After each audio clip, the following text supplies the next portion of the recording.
and that's the driver of the number 23, Bubba Wallace. Bubba, obviously coming into this weekend, need to make up some ground. Check the first box with this pole win. Talk about how much confidence this gives you going into tomorrow night. Yeah, it's like I told Lee. I think you looked at us coming in and being on the bubble, 21 points out, ton of pressure, right? Well, I think the pressure just switched. So we're not here to mess around. I showed up with a more open and calm demeanor, more free and relaxing demeanor. But at the same time, I don't want to be messed with. So it's a fine balance you got to walk. So just appreciate the team. We unloaded. We did some changes to the car like in the spring race, and it just wouldn't give me the right read going into qualifying. So I told Booty, hey, I need to be this to have a good qualifying lap, and here we are. So just everybody on the 23 car, everybody back at airspeed, both cars just showing up with speed at Darlington for the Southern 500 is super cool. I've been close here, I think once or twice in qualifying, so to finally pull it out, it's like finally we got it. So with all that being said, the elephant in the room, tomorrow's a whole different day, and I'm excited to see what tomorrow offers. Okay, if you have a question for Bubba, raise your hand. We'll get your mic. We'll start up here to Holly and then go to Kelly.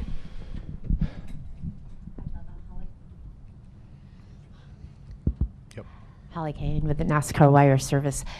You kind of just mentioned this, but what kind of confidence does that give you that this was the first box you needed to tick and you did it? And looking ahead, I mean, this has got to be exactly, as you said, how you wanted to start the weekend, but saying it and doing it are two different things, and you did it. Yeah, for sure. To be honest with you, I was pretty pissed off after practice and not being on the top. I set the expectations pretty high, and I was like, we were sixth. I was like, God almighty. All right, I wanted to make a statement. And I didn't do that, so I had to make that up in qualifying. So it's good to be where we're at. It's so hard at this level, right? The 17, I don't know where he qualified. He's top 10, but there's no free lunch. That's one of Booty's many sayings, one of his favorites. Every change you make or everything you do, there's no free lunch. There's nothing guaranteed on the other side. So I said this a couple weeks ago, I think after Richmond, it's going to be a dogfight to the very end, and I think that's what makes us drivers all great.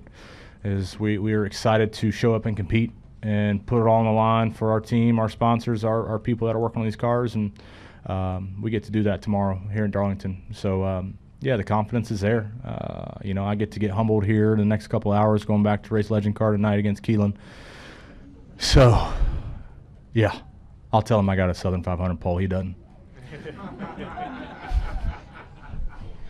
Kelly. Kelly, CrandallRacer.com. Bubba, you've started 8th or better, I think, now in 5 of your last 6 starts here. You're working on 4 straight top 10s. Is there a feel or rhythm here that you feel like you've started to pick up on of what has made you so successful recently? Hell no. I pounded off the fence. Round 1 and 2. It just so happened to work.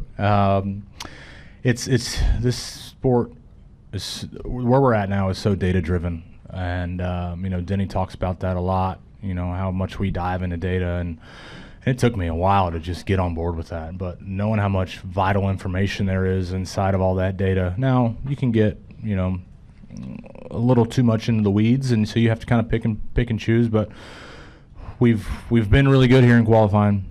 And we've also given up a really good race car of trying too hard from what I'm hearing from data and just not getting back to the basics. So today, I've determined that Darlington's probably one of the, if not the hardest place to qualify. Just the way you have to approach practice to qualifying trim, it's totally different. For example, Kansas, the first couple laps in practice, you're damn near wide open. Qualifying, you're wide open, so it's close. Here, you're finessing it in practice, and then it's like, hey, good luck. So it's all goes back to JR, John Vining, our analytics group. They do a really good job of feeding us the right information to translate that to on-track performance. I did want to ask, so the run or the lap in the first round, what was the battle between the head and the throttle pedal there of keeping your foot in it? So I'm sitting there, and I remember coming here a year ago, right? A year ago, and we were pretty good in practice, and JR's like, hey, you need to be deeper on entry. And I'm like, okay. I went out and qualified, and I said, here's deeper. We were 18th or whatever. And it's like, it's not what I meant. So you have to understand it, and you have to dive into what that actually means. And we came here in the spring, and my car was okay, and I made a move to the bottom in 3 and 4, not the bottom, but the middle, and that gave up our pole time. So here we had a goal of make sure you run the fence in 3 and 4, and I looked up right before I qualified. I looked at an email from our analytics stuff, and I said, okay, I got on the gas right here in the spring, so I'm gonna do that. It's a little bit hotter. Track temp's up, grip's not like it is in the spring, and it caught me by surprise. So it's tough. It's tough to go out. I mean, Larson ran a 43, 44. I don't know. It was close, right? And so I thought I definitely gave some up, especially through 1 and 2 on the second round. But the first round was just perfect. Bob? Bob Pockers, Fox Sports. With you starting first and Busher starting 10th, does that give you any thought of, okay, there is a chance to gain enough stage points to make it a battle on points? Oh, I mean, yeah, anything can happen. We've seen, look at last week, right? Anything can happen. So we have to run our own race. It makes it a lot easier for us. Having that first pit stall, as long as we execute and make the right calls, do great on pit road, then, all I want is every single person a part of this team, including myself, is to go to bed tomorrow night saying we did whatever we could. We did all we could. And maybe it was good enough, maybe it wasn't. So that's the lottery ticket. We'll find out tomorrow after the race. And is racing a Legends car part of doing all that you can, or is that just to try to avoid distraction and just clear your head? Hell, I got my ass kicked. You were there, Bob. It was bad. I didn't need you to confirm that, but no, I've loved racing legend cars. I haven't been in one in over 5 years, and it's totally different now, and it's more frustrating of not being able to jump back into it and being as competitive and successful as I was. But on the other side of that, I'm a competitor. I'll make anything a competition, right? I bet I can write a better article than you. So, it's just a competition thing. Don't take that. It's kind of a joke. I know I can't, but I'm going to make it a competition.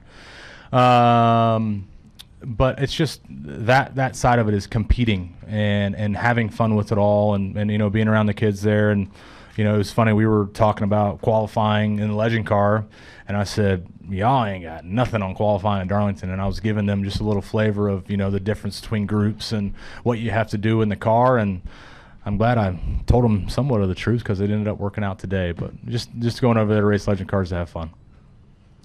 Claire? When's our riding competition going to happen?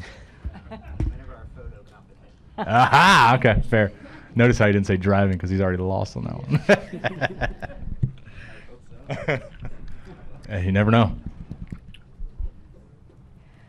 Claire B. Lang, what's it like to race Keelan Harvick and coached by his dad? And can you also talk about how good he is or what you see in him? Yeah, he's competitive. He's fast. He's a sponge. He's a cool little kid. All the kids over there with Joe Ryan, he's got a good group of kids driving for him, and me popping over there as the elder statesman. I'm telling them all what not to do because I've been in their shoes, and every single one of them's competitive. You got Kits Miller over there. It's cool to see, and as much as it sucks running 4th and 5th to your teammates like that, it's cool to see. Like, it's cool to go back to being in that position when I was just a kid and figuring out like Darlington feels like Florence feels like Daytona to them. I remember showing up to the tracks in a legend car and you're like, this is way too big, right? And the speed just gets faster and faster. But Keelan does a great job. Obviously, the Harvick family, Kevin and Delana being there, Piper's there as well. It's really, really cool. So excited to go over there tonight. And like I said earlier, be humbled very quick. Hopefully we got it dialed in. So we'll see. All in all, having fun. Thank you. Any final questions for Bubba? We'll end over here with Chris.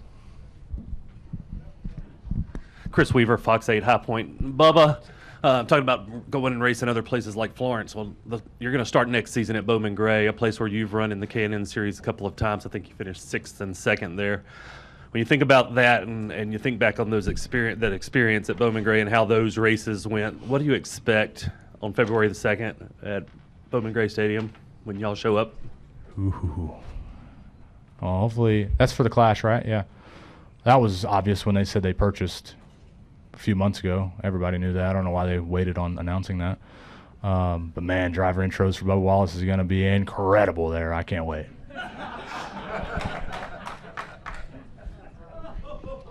Passionate crowd there, so it'll be fun. It'll be wild. I'm glad we're not flying out 4 hours out West Coast. Somehow, some way, they're going to count that as an off weekend because we're only in Winston-Salem. So we'll see. Congratulations, Bubba. Good Thanks, luck guys. tomorrow. I appreciate it. Toyota, Air Force, Airspeed, all that. Yep.